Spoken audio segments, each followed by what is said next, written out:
जय जय जय भीम, जय जय जय जय जय भीम।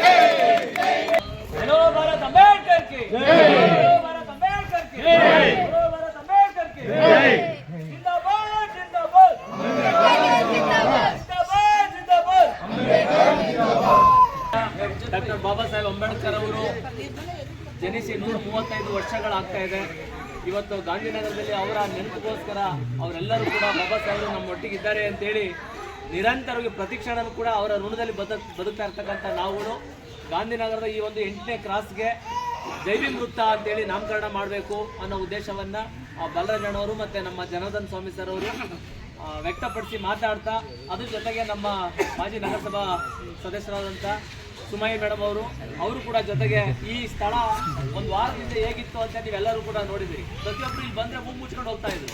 ಆದರೆ ಆ ಥರ ಸಂದರ್ಭ ಆಗಬಾರ್ದು, ನಾವೆಲ್ಲರೂ ಕೂಡ ಸ್ವಚ್ಛವಾಗಿ ರುಚಿಯಾಗಿರಬೇಕು ಅನ್ನೋ ಕಾರಣಕ್ಕೋಸ್ಕರ ಈ ಒಂದು ಖಾಲಿ ಜಾಗವನ್ನು ಒಂದು ಒಳ್ಳೆಯ ಸಂದೇಶವನ್ನು ಕೊಡಲಿಕ್ಕೋಸ್ಕರ ಯುವ ಪೀಳಿಗೆಗೆ ನಮ್ಮ ಜನಗಳಿಗೆಲ್ಲರೂ ಕೂಡ ಆದರ್ಶವನ್ನು ಇಟ್ಕೊಳ್ಳಿ, ಅವ್ರ ದಾರಿಯಲ್ಲಿ ನಾವೆಲ್ಲರೂ ಹೋಗೋಣ, ಮುಚ್ಕೊಂಡು ಹೋಗೋದು ಬೇಡ, ಯಾರಾದರೂ ಈ ಸ್ಥಳಕ್ಕೆ ಬಂದರೆ ತಲೆ ಎತ್ತಿ ನೋಡ್ಕೊಂಡು ಹೋಗುವಂಥ ಸಂದರ್ಭ ಸೃಷ್ಟಿ ಮಾಡಬೇಕು ಅಂತೇಳಿ ಬಾಲರಾಜ್ ಅವರು ಮತ್ತು ಜನಾರ್ದನ್ ಸ್ವಾಮಿ ಅವರು ಮತ್ತು ಅವ್ರ ಜೊತೆಲಿ ಎಲ್ಲರೂ ಕೂಡ ಸೇರಿ ಇವತ್ತು ಈ ಒಂದು ವೃತ್ತವನ್ನು ಜೈ ಭೀಮ್ ವೃತ್ತ ಅಂತೇಳಿ ನಾಮಕರಣ ಮಾಡಿ ಅಂಬೇಡ್ಕರ್ ಅವರ ಭಾವಚಿತ್ರವನ್ನು ಹಾಕಿದ್ದಾರೆ. ಇನ್ನು ಮುಂದೆ ಯಾರು ನಮ್ಮ ಇತಿಹಾಸಗಳನ್ನ ಬರೆಯಲ್ಲ, ನಮ್ಮ ಇತಿಹಾಸಗಳನ್ನ ನಾವೇ ಬರ್ಕೋಬೇಕು. ಹಾಗಾಗಿ ಈ ಒಂದು ಜೈ ಭೀಮ್ ವೃತ್ತ ನಿಮ್ಮ ಯಾವುದೇ ಪೋಸ್ಟಲ್ ಅಡ್ರೆಸ್ ಬಂದರೂ ಕೂಡ ಅಡ್ರೆಸ್ ಹೇಳಬೇಕಾದ್ರೆ ಜೈ ಭೀಮ್ ವೃತ್ತ ಅಂತ ಬೋರ್ಡ್ ಇದೆ, ಅಲ್ಲಿಗೆ ಬನ್ನಿ ಅಂತ ಹೇಳೋದು, ಪೋಸ್ಟಲ್ ಅಡ್ರೆಸ್ ಕೊಡೋದು ಜೈ ಭೀಮ್ ವೃತ್ತದ ಹತ್ತಿರ ಅಂತ ಕೊಡೋದ್ರ ಮೂಲಕ ನಾವೆಲ್ಲರೂ ಕೂಡ ಈ ವೃತ್ತವನ್ನು ಹೆಚ್ಚು ಜನಪ್ರಿಯಗೊಳಿಸಬೇಕು ಅಂತೇಳಿ ನಮ್ಮೆಲ್ಲರೂ ಮನವಿ ಮಾಡ್ತಾ ಈ ಒಂದು ಕಾರ್ಯಕ್ರಮಕ್ಕೆ ಬಂದು ಯಾರ್ಯಾರೋ ಗಣ್ಯರನ್ನ ಕರ್ಕೊಂಡ್ಬಂದು ಉದ್ಘಾಟನೆ ಮಾಡಬೇಕು ಅಂತಲ್ಲ, ಇವತ್ತು ನಾವು ಈ ಸ್ಥಿತಿಗೆ ಬಂದಿದ್ದೀವಿ ಅಂತಂದ್ರೆ ನಾವೆಲ್ಲ ಬದುಕ್ತಾ ಇದೀವಿ ಅಂತ ಇಂಥ ಹಿರಿ ಜೀವಗಳು ಕಾರಣ ಇದೆ. ಅವರೆಲ್ಲ ಮಾಡಿರ್ತಕ್ಕಂಥ ಉಳಿಸಿರ್ತಕ್ಕಂಥ ಕಾರಣಕ್ಕೋಸ್ಕರ ನಾವೆಲ್ಲರೂ ಕೂಡ ಇಲ್ಲಿ ಬದುಕ್ತಾ ಇದ್ದೀವಿ ನೆಮ್ಮದಿಯಿಂದ. ಹಾಗಾಗಿ ನಮ್ಮ ಜನಾರ್ದನ್ ಸ್ವಾಮಿ ಅವರ ತಾಯಿಯವರ ಕಡೆಯಿಂದ ಈ ಒಂದು ನಾಮಫಲಕವನ್ನ ಉದ್ಘಾಟನೆ ಮಾಡಿಸಿದ್ದೀವಿ. ಅವರಿಗೆ ಗಾಂಧಿನಗರದ ನಿವಾಸಿಗಳ ಪರವಾಗಿ ತುಂಬ ಹೃದಯ ಧನ್ಯವಾದಗಳನ್ನು ಅರ್ಪಿಸ್ತಾ ಇದ್ದಾರೆ.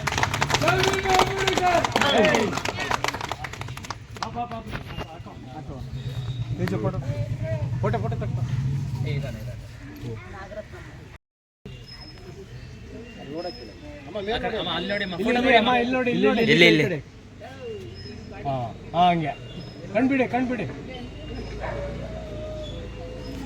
ಹಾಗೇನೆ ಈ ನಮ್ಮ ಇಲ್ಲಿ ಎಷ್ಟು ಶುಚಿಯಾಗಿದೆಯೋ ಹಾಗೇನೆ ನಮ್ಮ ಗಾಂಧಿನಗರದ ಪ್ರತಿ ಮನೆಗಳ ಮುಂಭಾಗ ಶುಚಿಯಾಗಿರ್ಬೇಕಂದ್ರೂ ಕೂಡ ಅದಕ್ಕೆ ನಿರಂತರವಾಗಿ ನಮ್ಮ ಸ್ವಚ್ಛತಾ ನೌಕರರು ಬಂದು ಕೆಲಸ ಮಾಡ್ತಾರೆ. ಅವ್ರ ಜೊತೆಗೆ ಯಾವುದೇ ವೇತನ ಇಲ್ಲದೆ ಇದ್ರೂ ಕೂಡ ನಮ್ಮ ಸುಮಯ್ಯ ಮೇಡಮ್ ಅವರು ಅವ್ರ ಜೊತೆ ನಿರಂತರವಾಗಿ ಬಂದು ನಮ್ಮ ನಗರವನ್ನ ಸ್ವಚ್ಛಗೊಳಿಸುವಂತ ಕೆಲಸವನ್ನು ಮಾಡಿದ್ದಾರೆ. ಅವರು ಕೂಡ ಈ ವೇದಿಕೆ ಪರವಾಗಿ ಅಂಬೇಡ್ಕರ್ ಜಯಂತಿ ಪರವಾಗಿ ಧನ್ಯವಾದಗಳನ್ನ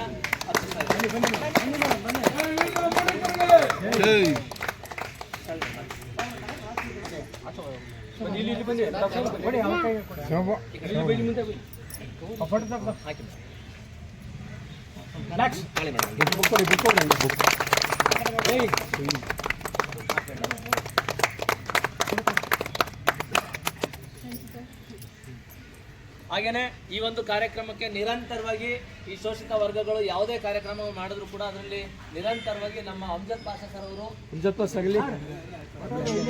ಅಂಬೇಡ್ಕರ್ ಜಯಂತಿ ಅಂಗವಾಗಿ ತುಂಬ ಹೃದಯದ ಧನ್ಯವಾದಗಳನ್ನು ಅರ್ಪಿಸ್ತಾ ಇದ್ದಾರೆ.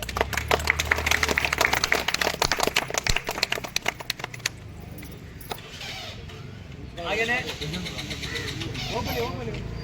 ನಮ್ಮ ಈ ಒಂದು ಅಂಬೇಡ್ಕರ್ ಜಯಂತಿ ಕಾರ್ಯಕ್ರಮಕ್ಕೆ ಶ್ರೀರಾಮಪಟ್ಟಣದಿಂದ ಬಂದಿರತಕ್ಕಂಥ ನಮ್ಮ ಹೋರಾಟಗಾರರಾದಂಥ ನಜುನ್ ಮೌರ್ಯ ಅವರು ಕೂಡ ಬಂದಿದ್ದಾರೆ. ಅವರು ಕೂಡ ತುಂಬ ಹೃದಯದ ಧನ್ಯವಾದಗಳನ್ನು ಅರ್ಪಿಸ್ತಾ ಇದ್ದಾರೆ. ಹಾಗೇನೆ ಈ ಒಂದು ಕಾರ್ಯಕ್ರಮ ತುಂಬ ಸರಳವಾಗಿ ತುಂಬ ಅಚ್ಚುಕಟ್ಟಾಗಿ ಆಯೋಜನೆ ಮಾಡಿದಂಥ ಈ ಕಾರ್ಯಕ್ರಮಕ್ಕೆ ಬಂದಿರತಕ್ಕಂಥ ನಮ್ಮ ದಸಂಸ ಮುಖಂಡರಾದಂಥವರೆಲ್ಲರೂ ಕೂಡ ಮತ್ತು ಎಲ್ಲ ನಾಗರಿಕರಿಗೂ, ಅದರಲ್ಲಿ ವಿಶೇಷವಾಗಿ ಈ ಒಂದು ಒಳ್ಳೆ ಕೆಲಸವನ್ನ ಮಾಡಿದಂಥ ಬಾಲರಾಜಣ್ಣ ಮತ್ತು ಜನಾರ್ದನ್ ಸ್ವಾಮಿ ಸರ್ ಇಬ್ಬರಿಗೂ ಕೂಡ ಈ ಕೆಲಸ ನಿರಂತರ ಮಾಡಲಿ, ನಿಮ್ಮೊಟ್ಟಿಗೆ ನಾವು ಕೂಡ ಜೊತೆಲಿ ಹೆಜ್ಜೆ ಆಗ್ತೀವಿ ಅಂತ ಹೇಳ್ತಾ ಈ ಒಂದು ಕಾರ್ಯಕ್ರಮವನ್ನು ಯಶಸ್ವಿ ಮಾಡಿಕೊಟ್ಟದಕ್ಕೆ ಎಲ್ಲರಿಗೂ ಕೂಡ ತುಂಬ ಧನ್ಯವಾದಗಳನ್ನು. ಜೋರಾಗಿ ಹೇಳಬೇಕು, ನಾಟಕಗಳು ಮಾಡಿದ್ರು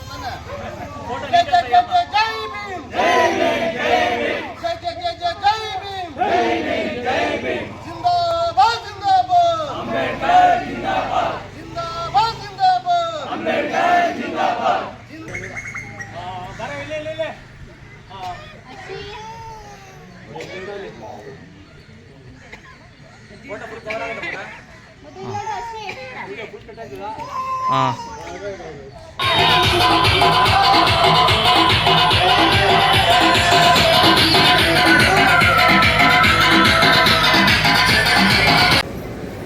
ಭಾರತ ಸಂವಿಧಾನದ ಪ್ರಸ್ತಾವನೆ. ಭಾರತದ ಜನಗಳಾದ ನಾವು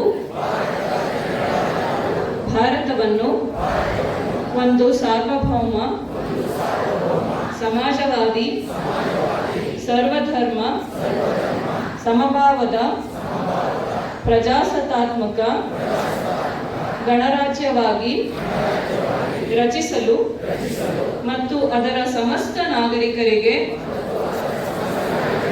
ಸಾಮಾಜಿಕ, ಆರ್ಥಿಕ ಮತ್ತು ರಾಜಕೀಯ ನ್ಯಾಯ, ವಿಚಾರ, ಅಭಿವ್ಯಕ್ತಿ, ವಿಶ್ವಾಸ, ಧರ್ಮಶ್ರದ್ಧೆ ಮತ್ತು ಉಪಾಸನಾ ಸ್ವಾತಂತ್ರ್ಯ, ಸ್ಥಾನಮಾನ ಹಾಗೂ ಅವಕಾಶ ಸಮಾನತೆ ದೊರೆಯುವಂತೆ ಮಾಡಲು ಹಾಗೂ ಎಲ್ಲರ ದೃಷ್ಟಿ ಅವರೆಡೆಗೆ ತಿರುಗುವಂತೆ ಮಾಡಿದ್ದು ಅವರ ಮಹಾನ್ ಜ್ಞಾನ ಪ್ರತಿಭೆ ಅವರು ಡಾಕ್ಟರ್ ಬಿ ಆರ್ ಅಂಬೇಡ್ಕರ್. ವಿಶ್ವ